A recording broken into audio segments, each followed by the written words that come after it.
Bapak Ibu, saudara-saudariku yang terkasih dalam Tuhan kita Yesus Kristus, berbahagia kita sekalian yang datang bersekutu dengan Tuhan, mendengarkan pengajaran firman-Nya serta mau untuk mempraktikannya dalam seluruh keadaan hidup kita. Hari ini kita akan ada bersama untuk merenungkan pengajaran firman Tuhan di bawah sebuah tema, orang-orang muda bergerak, orang muda berdampak. Sekali lagi, orang-orang muda bergerak, orang muda berdampak. Demikian tema yang akan menjadi perenungan buat kita sekalian dalam ibadah pada saat ini, Bapak Ibu saudara-saudariku yang terkasih. Dan kita sungguh bersyukur untuk setiap kesempatan hidup yang Tuhan masih percayakan buat kita sekalian dalam segala status kita, baik sebagai orang tua, sebagai orang muda, dalam berbagai hal yang Tuhan percayakan untuk kita melakukan setiap tanggung jawab Dia dalam diri kita pribadi lepas pribadi. Bapak Ibu saudara-saudariku yang terkasih, ada satu lagu, ya semoga saya tidak salah lirik. Lagu ini bunyinya, masa muda sungguh senang, jiwa penuh dengan sukacita, dengan api yang tak kunjung padam, selalu membakar kebun. Terus masa mudaku, masa yang terindah, masa Tuhan memanggilku, masa mudaku, masa yang ku kenal, ku tinggalkan semua dosaku.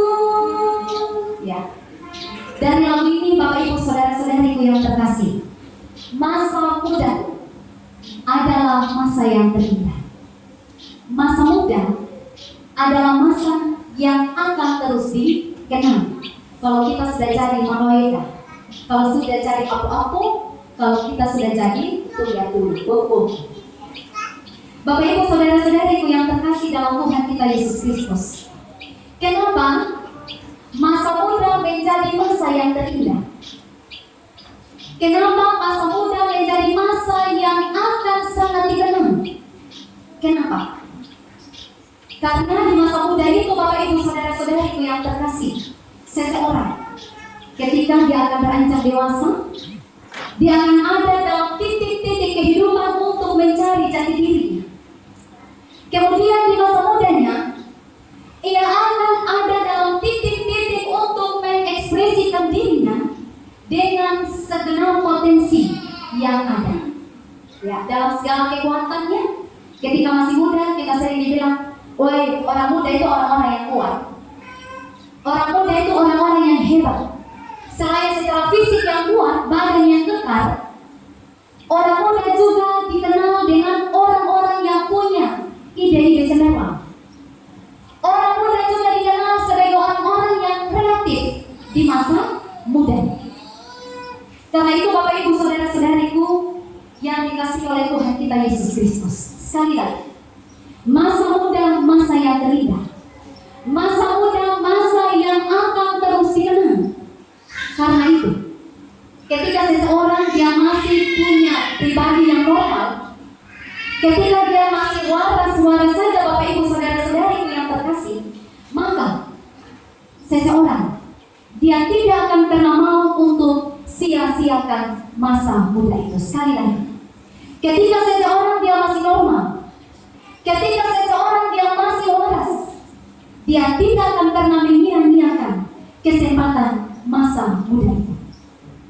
Pertanyaannya Bapak Ibu saudara-saudariku yang terkasih, kira-kira bagaimana caranya supaya masa muda itu dia tidak sia-sia? Bagaimana caranya? Kemudian, kenapa masa muda itu tidak boleh disia-siakan? Kenapa? Bapak Ibu saudara-saudariku yang terkasih di dalam nama Tuhan kita Yesus Kristus, cara untuk tidak menyia-nyiakan masa muda itu tidak terlalu banyak hal yang bisa dilakukan. Karena dalam kehidupan seorang muda, ia akan bebas untuk mengekspresikan kehidupannya. Ia bebas untuk memilih, dia mau melakukan apa saja. Dan kenapa masa muda itu tidak boleh untuk disia-siakan?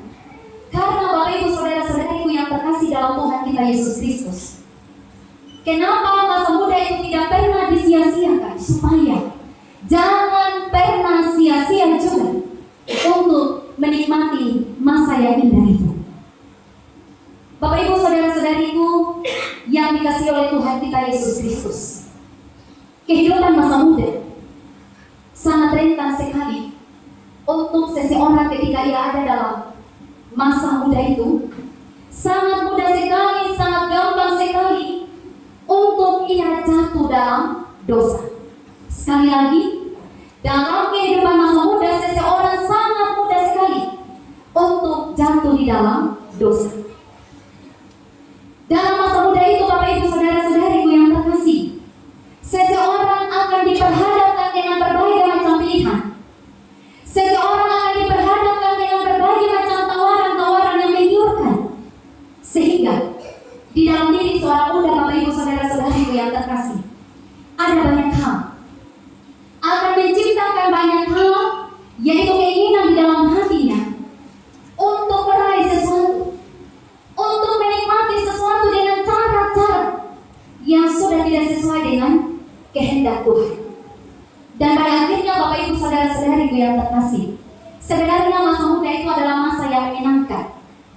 Masa muda itu adalah masa yang sangat indah kalau dinikmati sebaik-baiknya.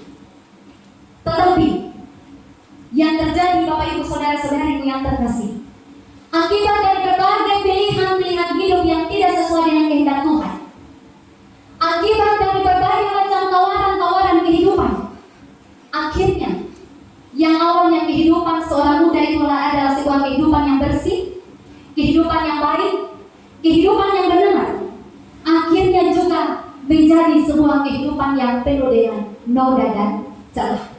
Sekali lagi, awalnya kehidupan masa muda itu adalah kehidupan yang bersih, adalah sebuah kehidupan yang baik, adalah sebuah kehidupan yang benar.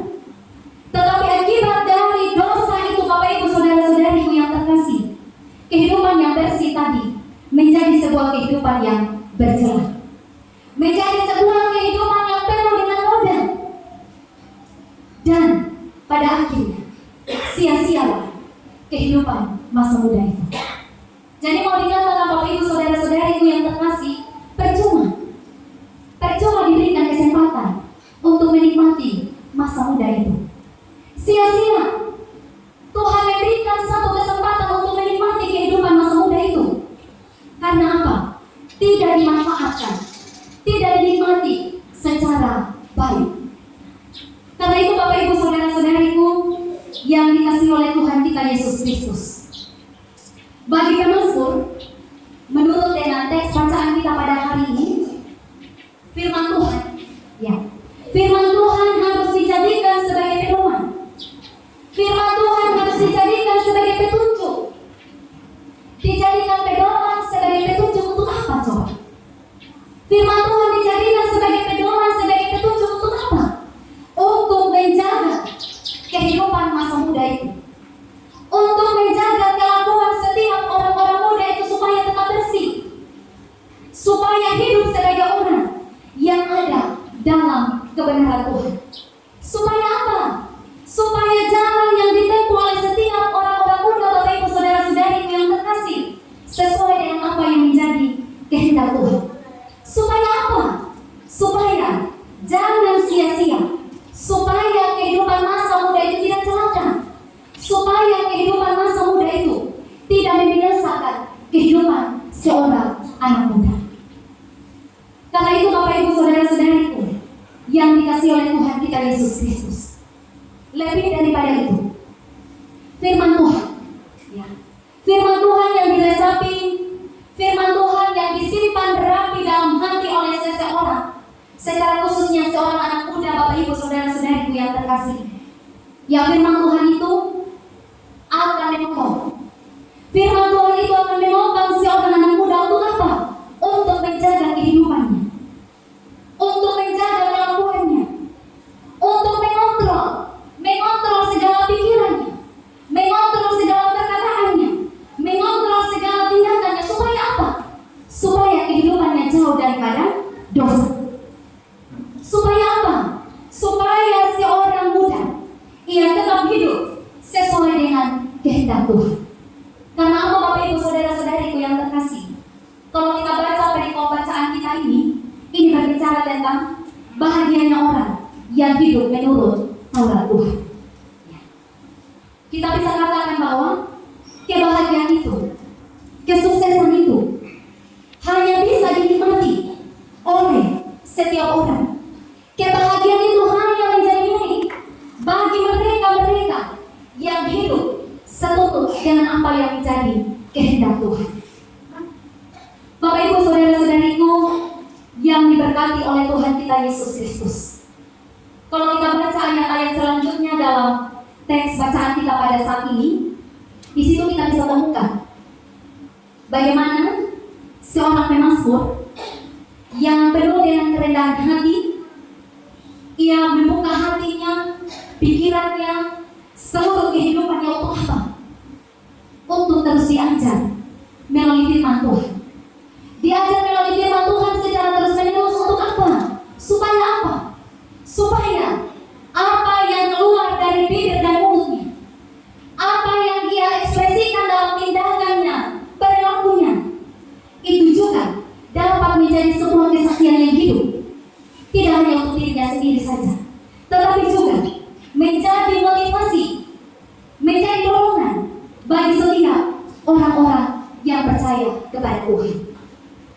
Karena itu Bapak Ibu saudara-saudariku yang diberkati oleh Tuhan kita Yesus Kristus, melalui bacaan firman Tuhan yang kita renungkan bersama-sama pada saat ini, firman Tuhan yang boleh datang menyapa kita semua pada saat ini, kita boleh ada dalam satu kesempatan untuk kita mengingat secara bersama-sama bahwa masa muda itu tidak akan dinikmati sebanyak 2 kali. Betul begitu Bapak Ibu?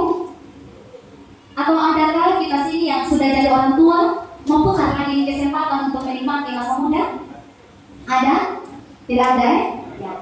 Kalau kita sudah jadi boku-boku, aku sekarang masih kita bilang, woi, coba dulu, coba masih bisa begini lagi. Pasti kita ada dalam kerinduan seperti itu. Dan saya percaya Bapak Ibu sekalian, dalam tanggung jawab mulia sebagai orang tua, juga sudah mengisi kesempatan masa muda itu seturut dengan kehendak Tuhan.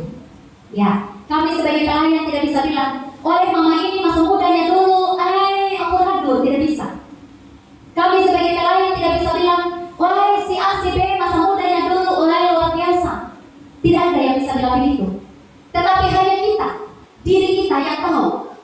Kira-kira dalam satu kesempatan kehidupan masa muda itu apa yang kita isi?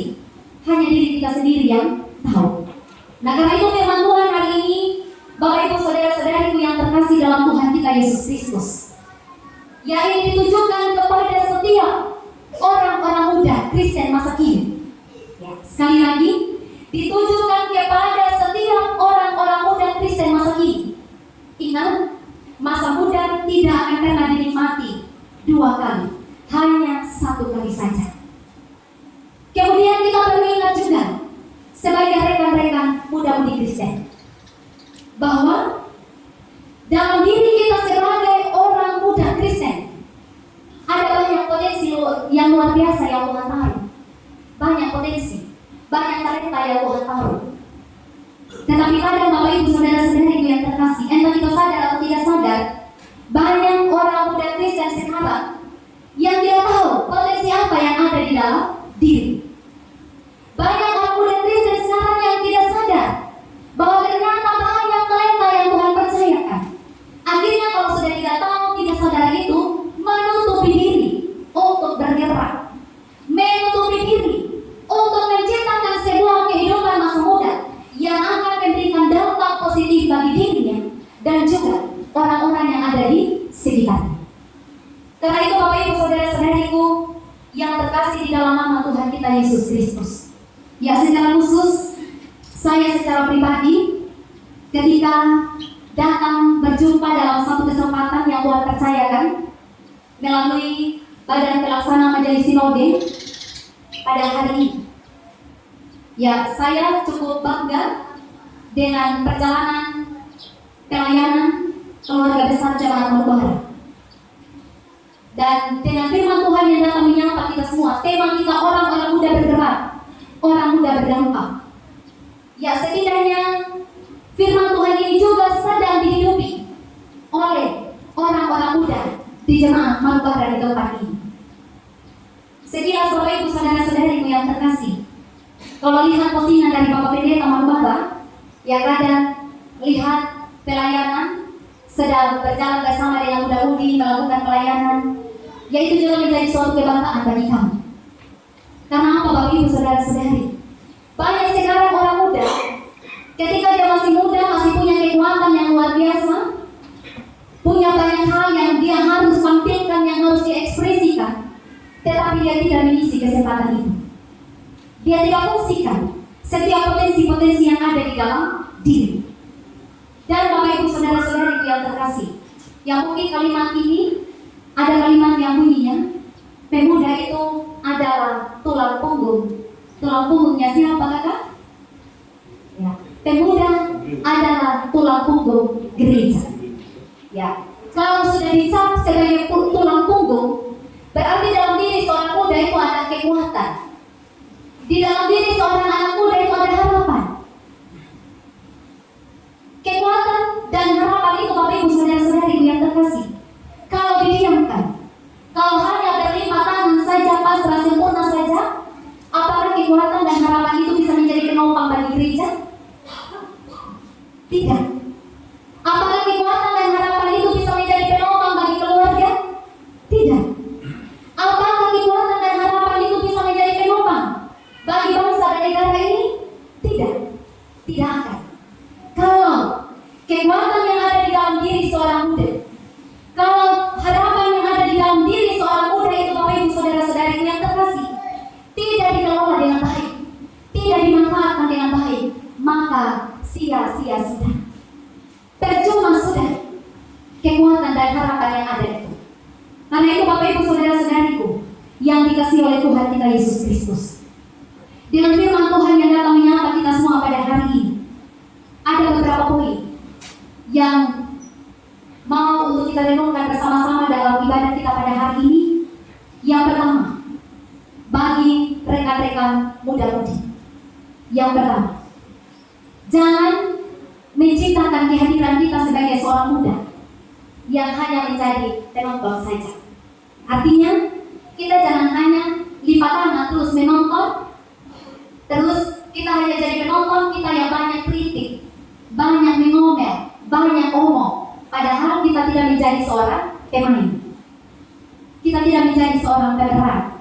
Kita tidak bergerak untuk melakukan atau meresponi setiap talenta, setiap potensi yang ada di dalam diri kita. Ada banyak hal Bapak Ibu saudara-saudari, kenapa jangan menciptakan sebuah kehadiran yang hanya menjadi penonton. Ya, saya percaya di Jemaat Marbahara ini tidak terjadi, tapi di jemaat-jemaat lain, ya kalau mau dikatakan di kami punya jemaat juga ini masih terjadi. Masih banyak anak muda walaupun kuat, punya potensi yang luar biasa, tapi masih lipat tangan, pasrah sempurna, masih mau menjadi penonton. Contoh, suka menjadi penonton lihat orang yang pergi gereja, hanya suka menjadi penonton lihat orang yang isi pujian, yang aktif bersumbangsi dalam kegiatan-kegiatan gerejawi, hanya suka menjadi penonton saja, nyaman untuk menjadi penonton, tapi tidak mau bertanya kira-kira saya kapan saya bergerak, kapan saya menjadi seorang veteran. Poin yang kedua Bapak Ibu saudara-saudari yang terkasih, kita sebagai seorang muda, ketika kita sudah bergerak, puji Tuhan kalau kita sudah bergerak, tetapi pergerakan itu juga Bapak Ibu saudara-saudariku, kalau kita orang Sumba bilang, kita harus menciptakan sebuah pergerakan yang tidak hanya anak-anak saja, begitu ya? Tetapi pergerakan yang diciptakan itu adalah sebuah pergerakan yang harus membawa dampak positif. Ya, baik dalam kehidupan keluarga, dalam kehidupan bergereja, kehidupan bermasyarakat dan berbangsa. Artinya Bapak Ibu saudara-saudari yang terkasih, percuma ketika kita bergerak, kita semangat 45, semangat 69, tapi pergerakan itu kalau tidak memberikan sentuhan kepada diri kita dan orang-orang yang ada di sekitar kita, sia-sia juga pergerakan itu. Karena itu Bapak Ibu saudara-saudariku yang terkasih di dalam nama Tuhan kita Yesus Kristus, kehidupan seorang anak muda Kristen bukan berarti karena sudah besar, sudah dewasa, jauh juga dari kontrol orang tua. Ya, ini juga menjadi kebiasaan Bapak Ibu saudara-saudari, karena ini kita masih menghayati perjalanan kehidupan kita sebagai keluarga Kristen, supaya jangan sampai kita sebagai orang tua lepas tangan juga dengan kehidupan anak-anak kita. Dewasa secara usia iya, betul. Secara fisik oke, intelektual oke juga. Tetapi fungsi kontrol daripada orang tua itu juga akan tetap menjadi kebutuhan dari setiap orang muda Kristen. Karena itu Bapak Ibu saudara-saudariku yang terkasih dalam Tuhan kita Yesus Kristus, poin yang terakhir bagi rekan muda-mudi, ciptakanlah sebuah kehadiran sebagai seorang anak muda yang sekali-kali tidak akan mempermalukan nama Tuhan dalam kehidupan kita. Sekali lagi, jangan menciptakan sebuah kehadiran yang mempermalukan nama Tuhan dalam kehidupan masa muda, tetapi sebaliknya, perlihatkan nama Tuhan dalam kesempatan masa muda ini. Dan kunci dari segala sesuatu Bapak Ibu saudara-saudariku adalah supaya setiap orang muda Kristen dapat mempertahankan kelakuan hidup yang tetap bersih sesuai dengan firman Tuhan adalah dengan tetap menjalani kehidupan itu seturut dengan apa yang menjadi kehendak Tuhan. Karena firman Tuhan tadi sudah menyatakan dalam nats pembimbing kita, firman Tuhan itu menjadi pelita bagi kaki dan terang bagi jalan kita. Sekali lagi, kenapa penting? Untuk kita menjaga setiap kelakuan kita tetap bersih, karena firman Tuhan itu menjadi pelita bagi kaki kita dan terang bagi jalan bagi setiap orang yang percaya kepada Tuhan. Akhirnya, selamat untuk tetap mengekspresikan setiap talenta yang ada dalam diri kita sebagai orang-orang muda Kristen. Perjuangkanlah sebuah kehidupan yang tidak hanya bergerak begitu saja, tetapi juga membawa dampak yang positif dalam segala suasana kehidupan kita. Tuhan Yesus Sang Kepala Gereja akan terus memberkati seluruh kehidupan kita. Terpujilah nama Tuhan kita Yesus Kristus. Amin untuk firman Tuhan.